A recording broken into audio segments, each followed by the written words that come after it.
Corporate Advisory Boards, a strategy for board readiness.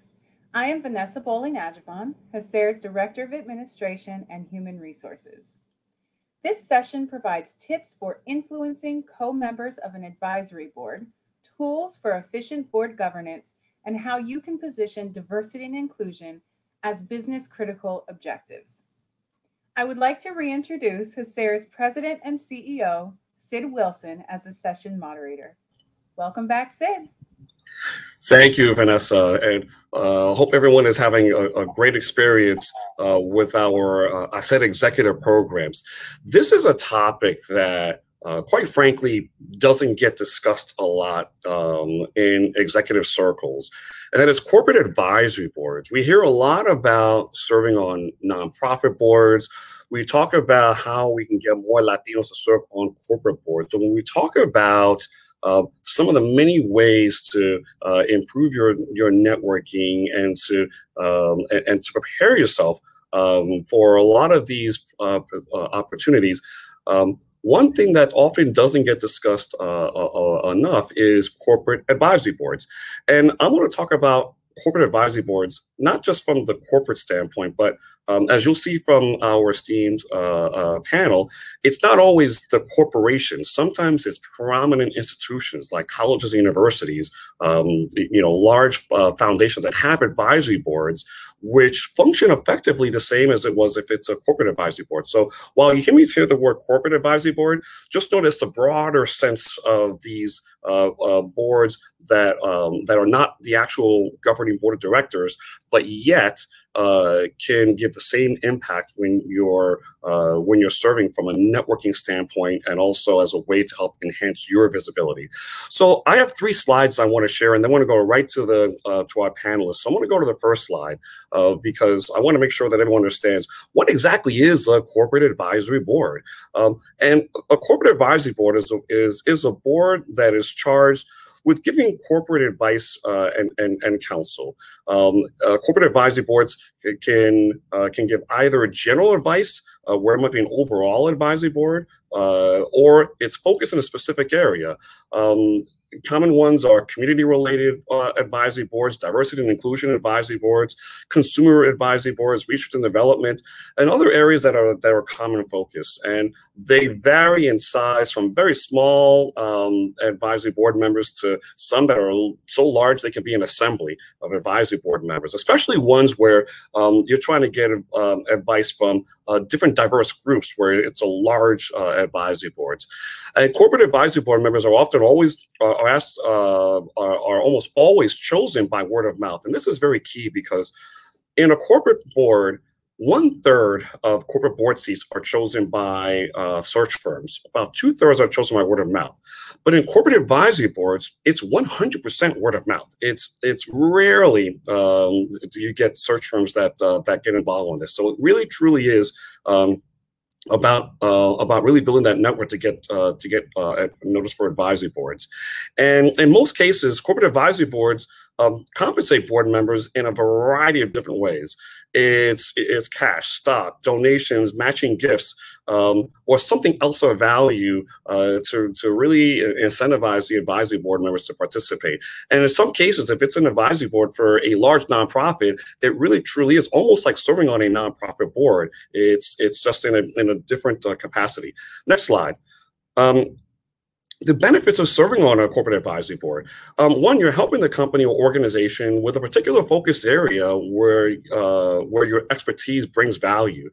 You're likely, and this is going to be very key when we talk about this with our sessions, you're likely serving with other high-level leaders, some of whom may serve on other boards, including corporate boards and prominent nonprofit boards. And this can improve your executive network for future board opportunities. So in other words, it really helps you to get noticed as you get nominated for other board opportunities. It may increase the likelihood of getting noticed by someone who can nominate you on a board. And one thing that's really key is that in many of these advisory boards, you have access to the CEOs. And so you're really building a relationship with the CEOs of the companies where you're serving on these advisory boards. And you're increasing your trust credibility. when you're looking to be nominated to serve on a prominent nonprofit board or a corporate board, trust credibility is key, because I always share that show me your resume and I'll show you a job. Show me your credibility and I'll show you a board seat. And this is very key, which often happens with advisory boards because they're not always fully disclosed. And on a few occasions, corporate advisory board leaders actually wind up getting onto the actual larger corporate board of the company. So it's really about that trust. So those are some of the benefits of this. Next slide, and this is my last slide before we go to our panel, is how to get onto corporate advisory boards. Well, my experience, and I can tell you, for me, I've served on multiple corporate advisory boards, and they really helped me get onto my first corporate board in many because of this. But corporate advisory boards are not usually disclosed publicly, so you have to really find out on a company by company basis if they have corporate advisory boards and who serves on it, and if they are open to disclosing. There's some companies are more public about their advisory boards than others, but again, it is on a company by company basis, and the same thing applies for some of these larger institutions, universities, and large foundations as well. And you should start, with companies that you know the most. Again, the ones that you know the most are probably the ones that know you the most, and so it's reciprocal. And so you built a level of trust with them, and if you serve on the advisory board and offer advice and counsel, those are very key. And then, similar to corporate boards, the recycle rate tends to be high. If you are, the hardest part is getting on your first corporate advisory board. But once it happens in your first one, there's a good chance that, again, that trust credibility begins to grow, and then you're asked to serve on more. And get permission from your current employer to serve on an external advisory board. I know that in my Wall Street years, of course, on Wall Street, at a firm, you often have to disclose everything. But get permission to make sure that they do this. And I think it's very common that just like serving on a corporate board or even a large nonprofit board, you'll be able to you'll need to get that permission, and I think they'll support. And often the CEOs and/or the C-suite executives charged with overseeing corporate advisory boards have significant influence on who gets on these advisory boards. So build those relationships, and hopefully those will be able to do this. And lastly, to raise your public profile to get increasingly visible. This means showcasing your achievements publicly in terms of what you're doing, not only in your company, but if you're serving on nonprofit boards. These are key, and often this gets the attention of companies looking for corporate advisory board candidates. So these are the things I want to lay this foundation, because I know that this is for many of you, you're probably hearing about a lot of this for the very first time, and despite the fact that it's very common in corporate America, we need to make sure that our Latino high-ranking leaders and executives know about some of these opportunities, in addition to serving on a corporate board. And some of these corporate advisory board members serve on corporate boards, and as I shared, about 2/3 of getting on a corporate board is about word of mouth. And so this is a strategy for board readiness. So with that, now I want to jump right into to our esteemed panel. I'm just really so excited. These are two leaders who are among the most admired and recognized Latino leaders in the country, and what they have done throughout their professional careers has just been incredible. So I first want to introduce Ignacio Salazar. He is the president and chief executive officer of HACR Just for Progress National, and I'm also proud to say that he has been a long-time member of the HACR board of directors as a coalition member, and he has had 2 tours as board chairman, and of course one of my mentors that's just been a great admired leader. So I want to welcome Ignacio Salazar, president and CEO for HACR Just for Progress National, to the panel, and then also. Thank you, Ignacio. And then also I'd like to introduce Maria Salinas.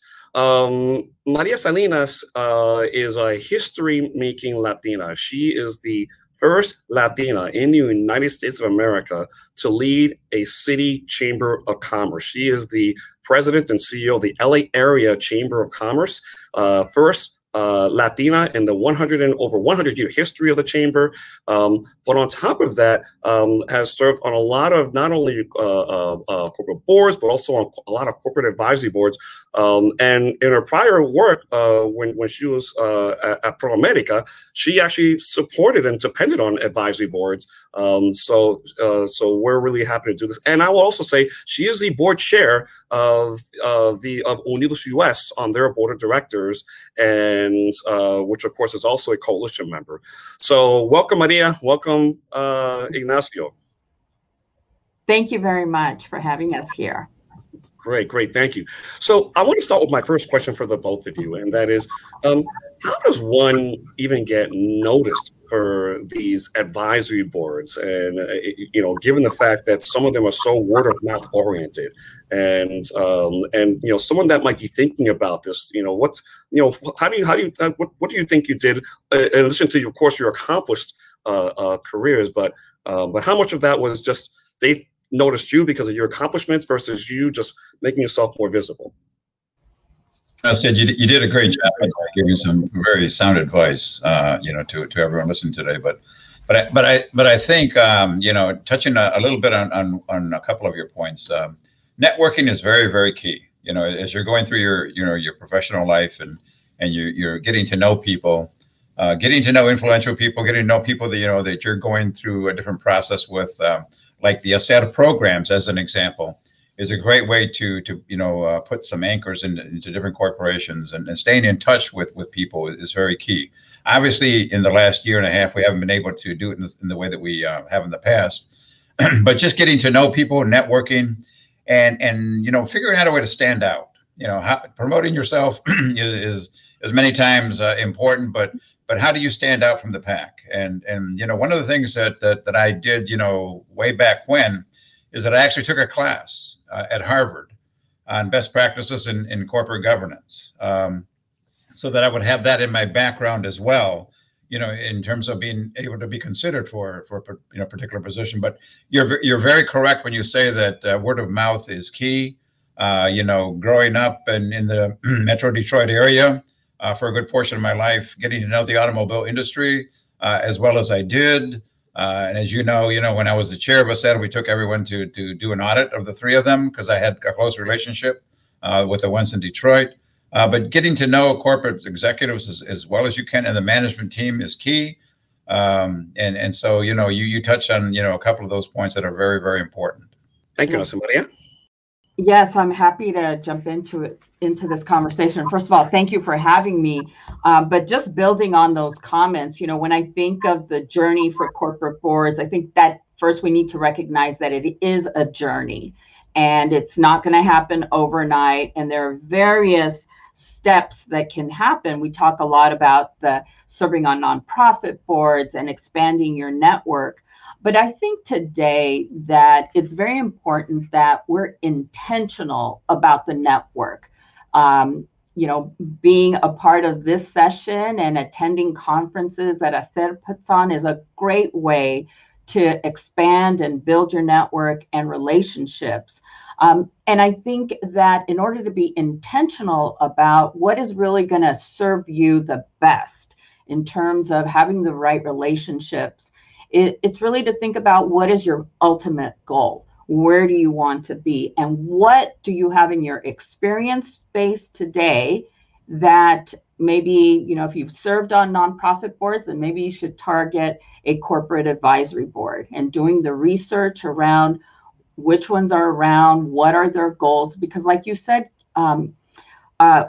earlier in your opening, I love the way you talked about there's advisory boards for community purposes, for diversity purposes, and then there's a lot of advisory boards for fundraising purposes. So again, looking at all of those different types of, avenues that can be built into your own path for getting ultimately on a corporate board.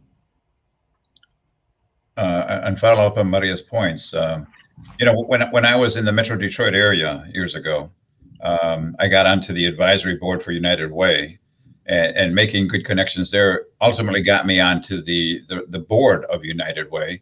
And as most of you know, when the United Way boards typically have a lot of very impactful business people that sit there. And so that was a good way to make those connections. Also, I was able to get on the board of the University of Michigan Alumni Board, and I currently serve as the treasurer of that board. But you come in contact with so many of great individuals who are leading corporations who sit on that board as well, who come you cross paths with, and those are good ways to do it. Even though they're nonprofit boards, they do introduce you to the corporate sector in ways that are meaningful. And it's up to you to nurture those relationships and build upon them, but they do come your way, even if it's through the nonprofit board. You know, I like, you know, I think Ignacio, and I want you to follow up on this, Maria, is that there are some large institutions that have advisory boards, and they function very similarly to these corporate advisory boards from the standpoint that, you know, the members that are serving with you are some, you know, very influential people that as you know, as they get to know you and as they trust you, there's a good chance that that some of them may either recommend you or nominate you for some of these other boards. And you know, I want to start with you, Maria. You know, I know that you've had kind of this experience as well. Can you share some of those experiences? Yes, absolutely, and it even builds upon the comments that Ignacio just made. One of the easiest ways to get involved into the board service is through your alumni organization, through your alma mater. They're always looking for alumni to come and be part of their alumni networks or various task forces and committees. And for me, that was one of the things that I did almost right out of college. So I had a long history with my alma mater about volunteering on their various committees, task force. It led me to the alumni board. The alumni board led me to their advisory board, where I was serving with very influential people in Los Angeles. That then led me to serve as chair of that board, which led me to represent on the actual board of trustees. And I was at a whole different level there. And the relationships that I got to build there have not only served me in my corporate path as I was working my way through, but they're also relationships that I have today that I know have benefited me in the professional network that I have today. One of the things that has been mentioned is about keeping those connections alive. You might meet somebody and you think it's just in passing, but really nurturing those relationships and ensuring that they get to know the person that you are is of great value, to take the time to do that. So those steps are there. I really believe that through your alma mater, it's probably one of the easiest places to serve that could lead to a really beneficial relationship in serving either on an advisory board capacity or even recommending you beyond that to a corporate board. Correct. And even, I followed the same path in terms of the university. Initially, I was one of the founding members of the Hispanic Alumni, Council, and got to know, obviously, the regular alumni board and the members of the Alumni Association.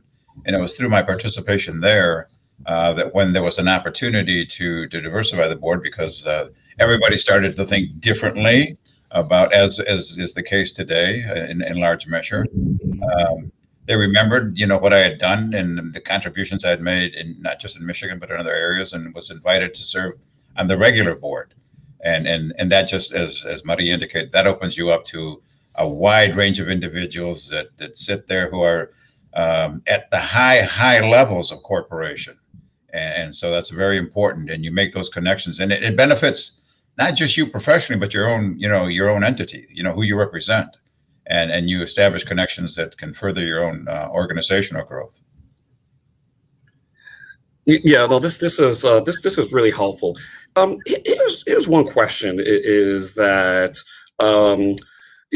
For those that are thinking about getting more involved in corporate advisory boards, and they want to start learning about this, and I know I think the both of you, and I know Ignacio, in your comments, you mentioned how you got to know a lot of the leaders in Detroit, especially since given your close proximity to the automakers. And Maria, of course, I know you're a prominent leader in Southern California, so you've gotten to know these. Is that should attendees start with either companies or large institutions in their regional area where there's already that element of connection, rather than just do a random search? But how should others think about this? Because that's one common denominator, I think, for the both of you, that you focused in your regional area first, and then you were able to, and that maybe helped to expand it. But what are your thoughts for this? I would definitely say focusing in your regional area is the starting point. And Sid, you mentioned that I'm the board chair of Unidos US. That's a national board. And that came to me through my relationships in Los Angeles, and folks that recognized the work that I was doing. I think I was already on the university board, and already on the ProAmerica board, which were all very local to Los Angeles.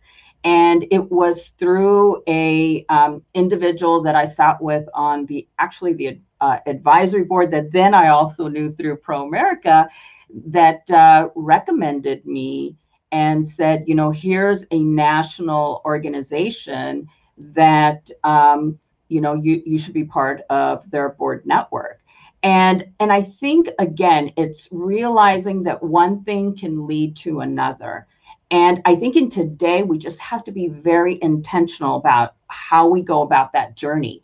Because like Ignacio says, and I know that you know this, Sid, as well, is that there are companies that are searching out Latinos and diverse candidates to serve on their boards. So to the extent that we can get ourselves prepared and ready to go by serving in whether it's a nonprofit or a corporate advisory board, we need to make sure that we're prepared to do that, so that when that call comes, that we have the experience base of serving on these institutions, and we have the network that then can vouch for us, that can give us the credibility to move into that more sophisticated level, which is the corporate board. Yeah, I would agree. And as indicated, I began that route as well. And one of the things you learn early on is that there's a lot of turnover in terms of responsibilities in corporate America, and even exiting the corporation to go to a different one. And so, if you have a relationship with somebody, they may move on, and so maybe you've established it with other individuals in that same corporation regionally, and you still have then a relationship within the corporation that can help you make other connections. But because of the way the movement is in corporate America, for me, it was a lot easier to make the connections locally, build it there, and make sure that it was strong, and then obviously move up the ladder in terms of the relationships, and eventually get to the level where you're comfortable enough that you've got something that where they may call upon you for advice for certain kinds of things, and eventually they may call upon you to serve in that capacity long term. So that's the way it worked for me as well. That's great. And so here's, I want to I know there's some questions from the audience, and I want to go to this one because sometimes those of us that are on our advisory boards, it becomes regular for us. But one question is, what is the difference between serving on a corporate advisory board or an advisory board versus serving on a nonprofit board? Like, is it the same kind of committee structures and all these kinds of things that are very common? But some of the audience members are asking, can you kind of just share your thoughts on what the difference is between serving on a corporate advisory board versus serving on a nonprofit board? Yeah, I think first and foremost, we need to recognize that the biggest difference is the fiduciary duty. A corporate board has the fiduciary duty, the governance, the oversight of the institution. An advisory board does not. We just need to recognize that. And so the committee structure could be very different. So in a corporate board, where a fiduciary board, you will have a finance committee, an audit committee, a governance committee, nominating, all those type of governance related committees that are important for the institution, for the board of directors, to ensure that they have the right oversight over that institution. That is not the case on the advisory board side. And we already talked about some of the reasons why we have advisory boards. It's, for community engagement or to expand diversity initiatives, fundraising. So those purposes are very different, and you don't have that type of oversight per se. But I think a lot of institutions, I know this was true for me at the university, is that we still had reports from the president of the university on our advisory board. We still had the executive members of the leadership team of the university give reports on their various departments. And that's where the influence comes into play, because that draws very high profile individuals to serve on advisory boards like that, and thereby building your network through an advisory board. Agree with that. With a nonprofit board, you're more, well, number one, legally, you're making decisions that impact the organization. You hire the head of the organization, the president, CEO, et cetera. You're more in terms of all the aspects of the corporation, and so there's more time probably committed in a nonprofit board. It's been my experience anyway, from the standpoint of getting to know everything and making sure that you're responsible for everything. And Sid, you and I, sit on a couple of corporate advisory boards together, and you know that you do meet with the highest members of the corporation, and you do hear everything that goes on. It's a great learning experience. I've been on some hospital boards, and it just taught me so much about, that aspect of things that go on. So you learn a lot. I've, been on an HMO board, et cetera. And in the nonprofit world, I've learned about different aspects of things that I didn't know as well, because, hospitals and universities are nonprofits. And so, but it can vary depending on the nonprofit. If it's a local CBO, the people that are in the room may be a little different than a corporate advisory board, of course. But they're both beneficial. But you do a lot more of the day-to-day activities and committee work on a nonprofit board than you would an advisory board.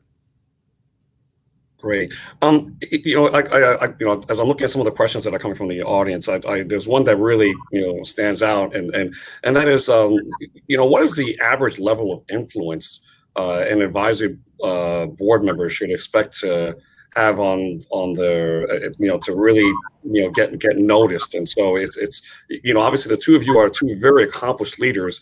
We have a lot of accomplished corporate leaders that are here in the session who probably are thinking about this opportunity, especially as they start, rising up further into the senior levels. But what's been your experience in terms of the caliber or the titles of those that do tend to serve on corporate advisory boards? Put together, I guess I can draw from that, and we've got individuals that are presidents of corporations and nonprofit corporations, let's put it that way, and leaders in certain areas that have stood out in various ways that get recognized and noticed. And so, that name recognition might be out there. So it gets back to the point of learning how to promote yourself, which is different. Maybe it's easier today actually than in the past. And I guess it will vary, but getting yourself credible will influence the kind of decision-making power that you have, you earn that in the room. It's not given to you in advance. And so while you're part of an advisory board or nonprofit board, whatever, you're going to influence other individuals that sit around the table with you, and then your voice gets to be heard, and maybe the kind of information you're provided and taken into consideration with greater importance as time goes on, and you've proven yourself to be someone who is credible and can provide important information to the topics. Yeah, Sid, and just to add to that, I would offer the perspective that I think today, because there's such a focus around diversity and inclusion at the highest levels, which means at the corporate board, that an advisory board would be a great place, because I work with a lot of corporations in my job today who are looking for referrals to their advisory boards or even sometimes to their boards. But I think they're a lot more open today about where is their talent that can be fostered, can be championed, can be supported to grow into something to be groomed, for example. And I think we should recognize that that's a little different than maybe 10, 15 years ago when the title was important. I think if you go back 20 years and you look at the board of any major corporation, there were probably all former CEOs or CEOs of other like-sized corporation.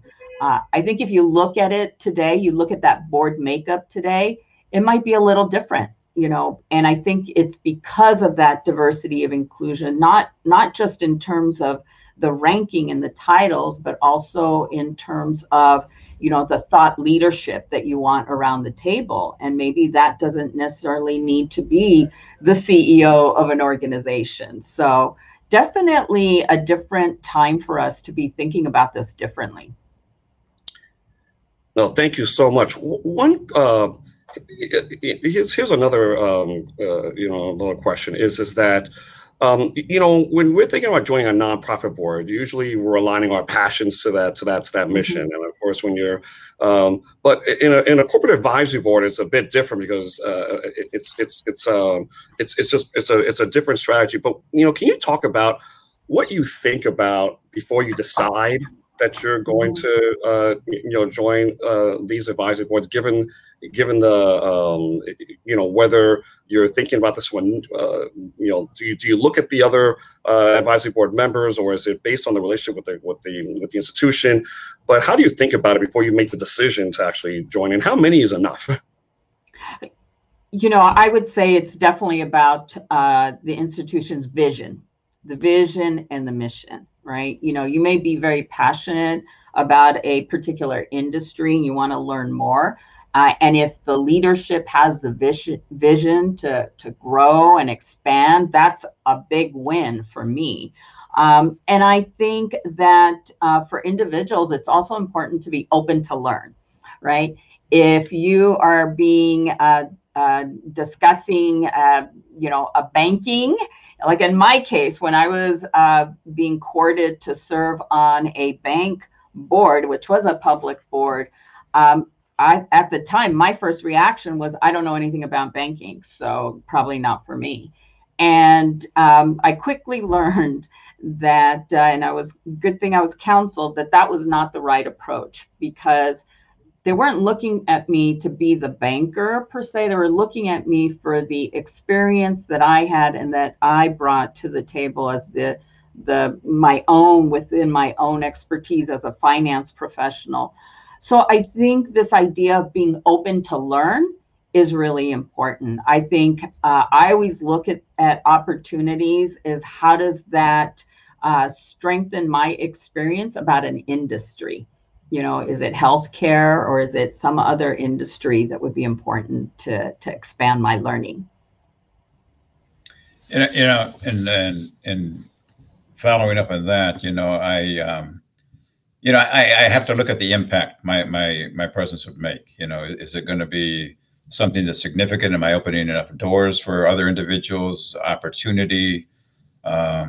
You know, talent is equally distributed. Opportunity is not. So how am I going to be impactful within that particular, you know, time allotment that I'm, you know, putting forth?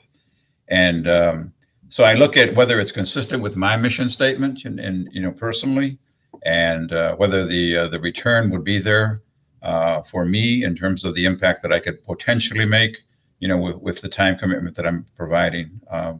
But you know, it's varied, and I've not done certain things because I didn't think that it would be meaningful, and I didn't think that it was a good utilization of my particular time and skill set, you know, that I might have, or personal commitment that I have to make a difference. That's you know, that's great, and that's very insightful. And here's one question I want to get your thoughts on, because the common denominator is that when the both of you look at the advisory boards that you've served on, these are institutions that have a history of producing corporate board directors. We know through our own research that when we think about these institutions that have a high likelihood of producing future corporate board directors, they're hospital boards, museum boards, and college boards, and in particular, especially private college boards. And so, you know, was it more of that it just happened organically, that you just happen to you choose like one of those three key industries that have that tendency, or was it, or is there a strategy to say, I'm going to focus on hospitals or museums or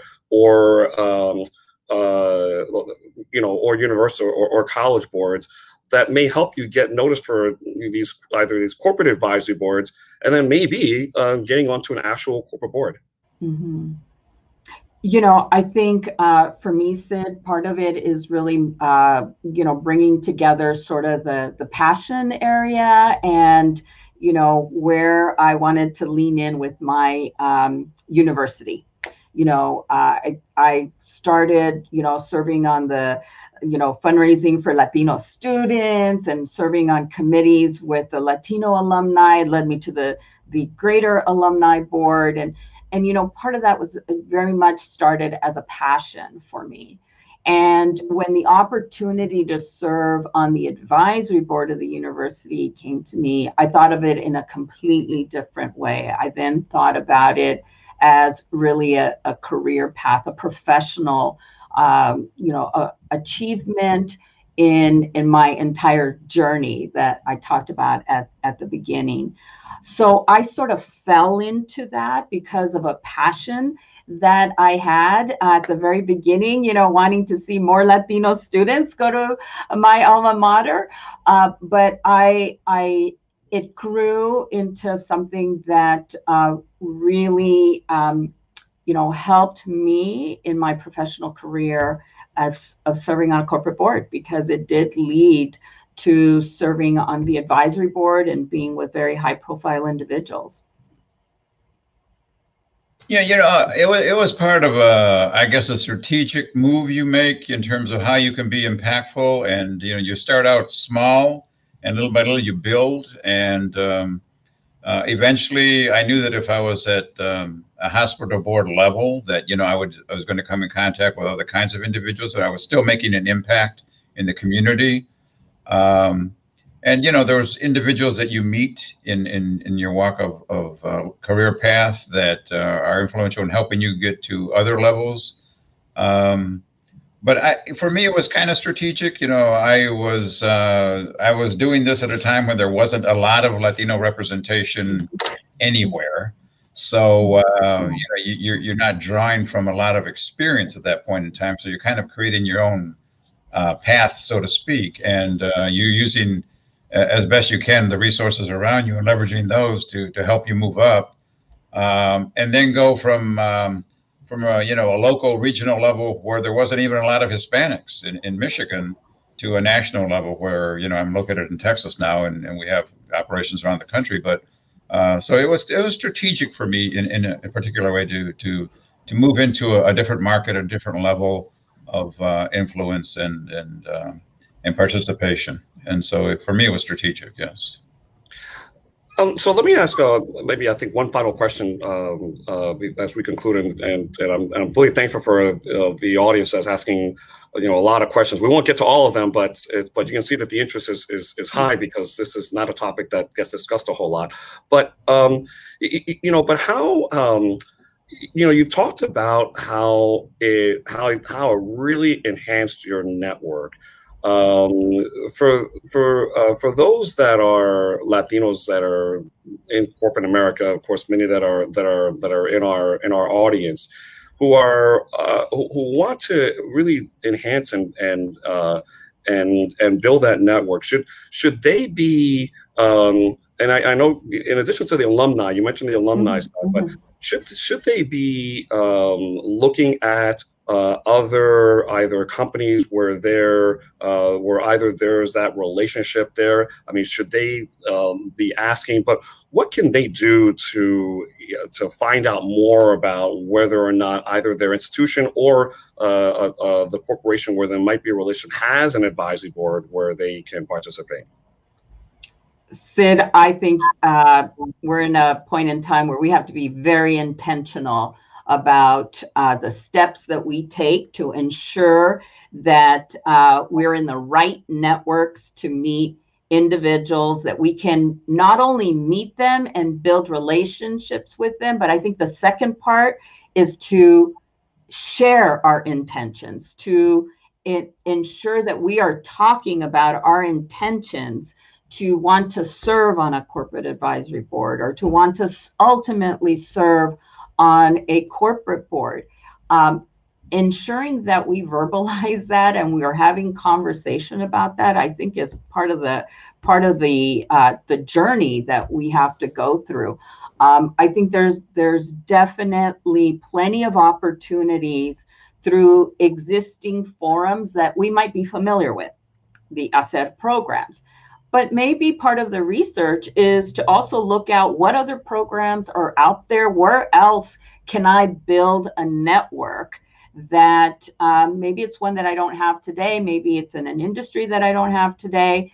But, it'll take me a little bit outside of my comfort zone. But I think that's OK, so long as that we're building that network that could lead to great relationships in other areas.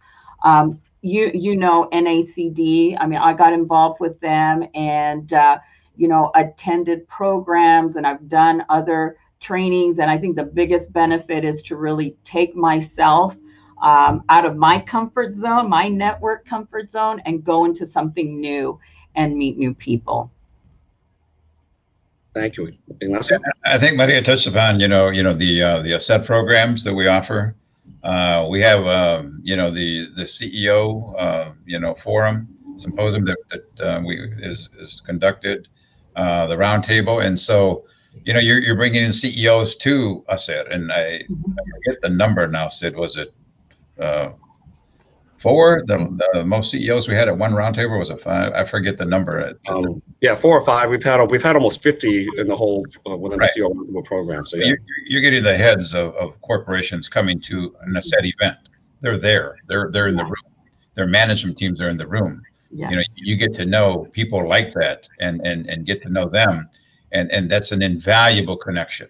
Invaluable. You can't buy that. So. Connecting with those kinds of things and getting to know the people who sit in advisory boards or corporate boards, and they're walking around at our symposium as well. You talk to them, network with them, get to know them, become friends with them, hang out with them. It's important to have friends, and so learn how to talk with people who already have gotten there and get their counsel and wisdom and advice in terms of how they did it and whether they can help you. You have to stand out. You have to be good at what you do, and we know that the people that are attending today's session are, but it's a question of making the right connections and the right conversations, and so be strategic in how you're going to approach it. And a lot of those people coming to our symposium. So, you know, it's a good place to be. Absolutely. Well, I know we have so much more. We're at time, but I certainly want to just really give my sincere thanks to two amazingly distinguished leaders, Ignacio Salazar, President and CEO for Sarah Jobs for Progress National, and member of the HACR Board of Directors and two-time board chairman, and Maria Salinas, President and CEO of the Los Angeles area Chamber of Commerce, first Latina to lead any city chamber in U.S. history, also serving on the as board chair for the Unidos U.S. Board of Directors.